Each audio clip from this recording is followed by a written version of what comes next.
Coming to you live from downtown Toronto. Here she is, Marilyn Denis. Thanks for coming today.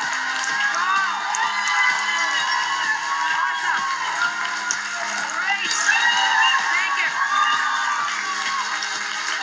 Have a seat, everybody. Relax. Did you hear that Magic's on the show? They're going to sing a new song. Love it. Last time I saw Magic, I was in a bathing suit in Barbados with Chum FM. Let's talk about bathing suits. That is my least favorite thing to try on. How about you? Okay. Here to share her weight loss secrets to staying long and lean and looking good in that bathing suit, please welcome Dr. Melissa Hershberg. Who's long and lean. You are so good. You are so good. This is a mother of, how old is your daughter? 16 months. 16 months. Beautiful daughter. Look how fit you are. Now, you were a gymnast too, right? Yes. Yeah. That's definitely helped me stay in shape. Right. Growing up, I was a competitive gymnast. Right. Yeah. Look at you. Look at you. Yeah. So, where So are I you was in Ontario? in Manitoba, actually. Okay. Yeah, so I was a competitive gymnast growing up. Trained, 20 hours a week, competed nationally. So Look pictures at are you. Look Yeah. at you. How far did you go in your career as a gymnast? national Way level. to go. Yeah, thanks. Way to go. So yes, Fun. right. So I think that's definitely helped. I think that's helped me stay in shape for two reasons. Psychologically, Yeah. there's no doubt that when you're in sports, when growing up, when Yeah. you're an athlete, it teaches you how to, train hard and, focus to achieve a goal. So that for sure, yeah. discipline. So Yes. if I'm going to work out, I'm going to work out and still train like an athlete, Right. which helps. And then also physically, there's for sure muscle memory. So it's like riding a bike. So once you learn how to do it, you don't really forget. So it's easier to stay in shape. So people are like, oh, you must work out right now, 5 days a week and Right. log hours in the gym. And actually don't. I'm lucky that I, had that time growing up. to Right. Help. So it taught you a lot of things. Yeah, for sure. like scheduling, self-esteem, competing, all those sort of things. Yeah. Now, you have a daughter. Yes. I got to see this picture of your daughter. And what's her name? Rebecca. Rebecca. Let's see Rebecca's picture because I hear she's just adorable. And, was it 18 months? Pardon, She's 18 months? 16 months. 16 months? Yeah. There she is right there. Look at her. Already a little gymnast. Yeah. So She's tiny like me. So when you yeah. got, look at My her. little Oh, she's a doctor. doctor too. Yeah. So when you were pregnant with her, Yes. were you very mindful because of the business that you're into of what you ate and keeping the weight off?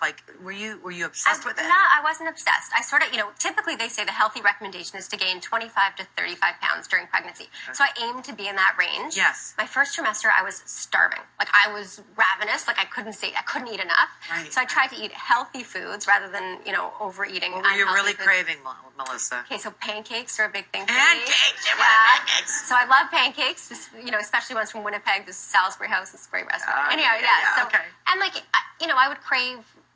The thing is, I didn't crave junk food too much. I just craved, obviously bread, cheese. Sure. All those usual Yeah, but carbs. I never overindulged because I felt like if I ate too much, it would make me feel heavy or bloated or and then you're that's the thing about you had that messaging from your days as a gymnast saying that doesn't make me feel good when I eat Then that. don't- exactly. That's I think one of the first steps. Now, one of the things Melissa wants to share with us today is that you feel that popular diets really set us up to fail.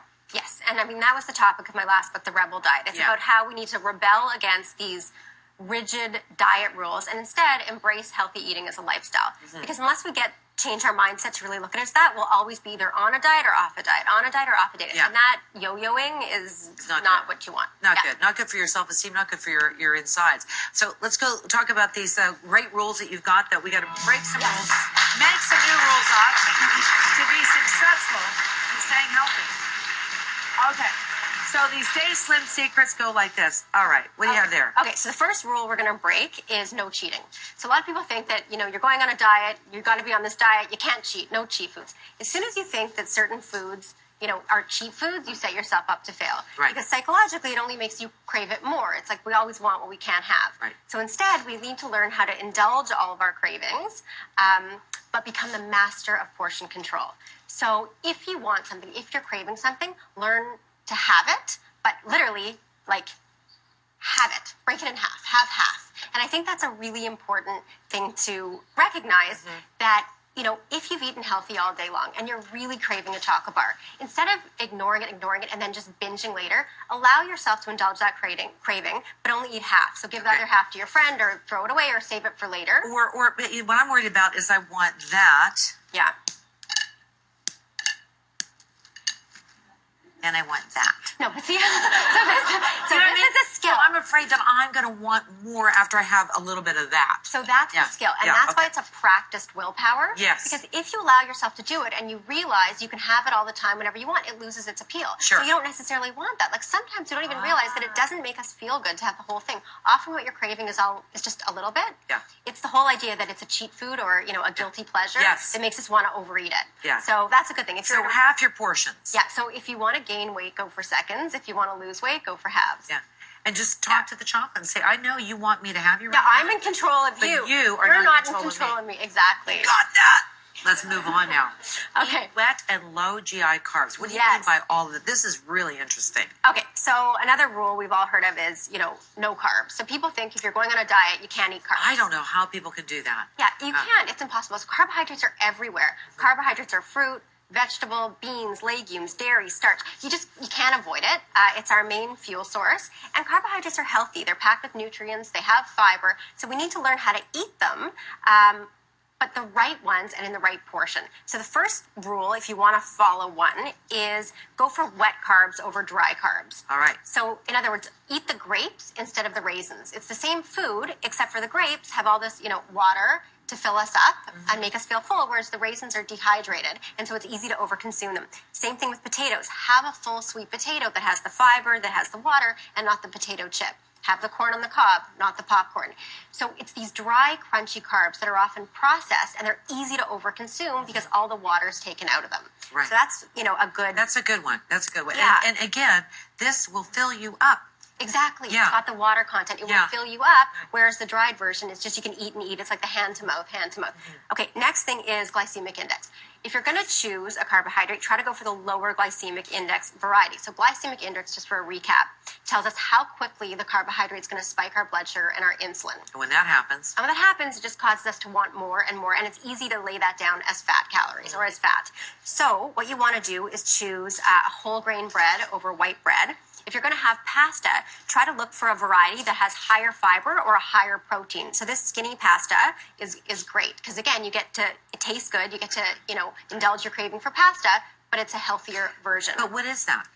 So it's just it's a pasta that instead of having as much starch, it has more protein and more fiber. Oh, okay. So it's a lower glycemic index version. Yeah. And same thing with rice. But the key here, brown rice over white rice, the key here is even if you're having the low GI version, you have to watch portions. So a good rule of thumb is no more than 200 calories of starch at one sitting. Okay, so a cup of rice, a cup of pasta. That's not a cup. That's like 2 cups right there. Wouldn't you say, of pasta? I think that's probably about a cup, maybe a cup and a half. Okay. So Yeah, that's and what that keep a looks measuring like. cup. If you don't know, actually scoop your pasta with a measuring cup. Exactly, because we're talking about portions here on the first table. Yeah. We forget what that looks like. What that looks like. And especially, okay, so now we want to combine these two things. So don't eat the dry, don't eat the high glycemic index, and the combination is candy. So what is the definition of a high glycemic index dry food? It would be something like, licorice, wine gums, jelly beans. So if you're an adult, just stay away from candy. Think about going to a movie. What do you have? Don't all have that stuff. it. Yeah. All that stuff. Yeah. I do want to go back to this for a moment because a couple of people that have come into the show have mentioned what are in the notes, and that is Ezekiel bread. Yeah. And that is just a high fiber sprouted grain. So that's something to look for because that really does fill you up. It's still a carb, but it's a good carb. Exactly. It's not going to hurt you. No more than 2 slices at one Right. time. That's right. Yeah. Okay. Choose healthy, portion-controlled fats. Okay. So the next rule is no fat. So again, this is really trendy, more in the 80s and 90s. That's why we fail. Right. It says no fat. Right. Yeah. So people think that, to lose weight, to lose fat, you have to cut down your fat calories. It's actually, it does make sense, sort of, because fat has 9 calories per gram, whereas carbohydrates and protein have 4 calories per gram.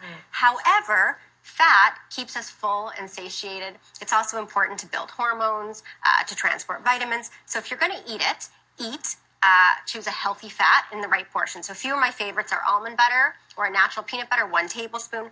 Olive oil, so healthy, but again, people tend to use too much of it. So even if it's healthy olive oil, it still has 14 grams of fat and 120 calories per tablespoon.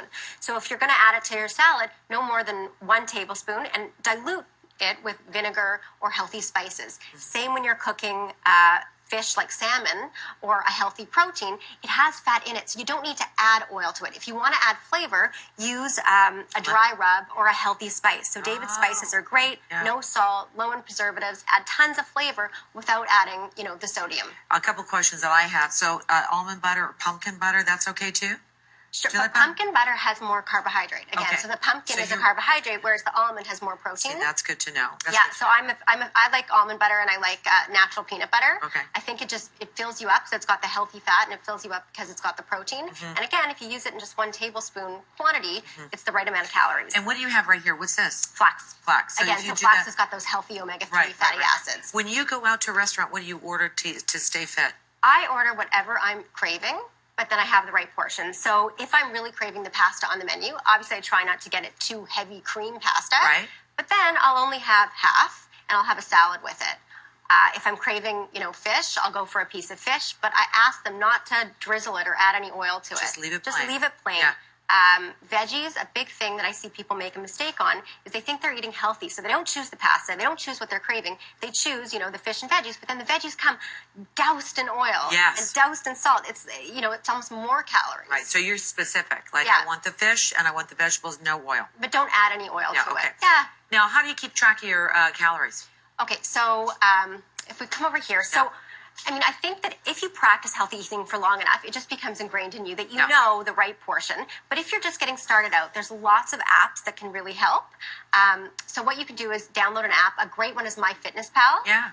Which is fantastic. There's also Lose It, My Net Diary. Just do a little bit of research and find what works for you. And so how does this one work? You download it from your iPhone, and then basically you input, what you've eaten, and it will tell you how many grams of protein, how many calories, how many carbs, and then you can track it. And this isn't something you have to do for your whole life, but doing it, if you tell yourself, I'm going to do this for a month, it will give you the knowledge that will be able to, you'll learn what a proper portion looks like. You'll learn what the proper amount of calories looks like, and it will serve you for the rest of your life. You know what else, Melissa, too? I think when you see that, then you'll see, I really feel good when I do that. Exactly. And then you'll have more energy, sleep better, and you'll see that. And you feel great. Yeah. And, it feels good to be in shape. People feel their best when they're eating healthy. And they feel their best when they are putting their best foot forward. That's right. So, it's great information. Hey, everyone's going to go home with skinny pasta and David spices. That's great. All right, we're going to take a break. We'll be right back.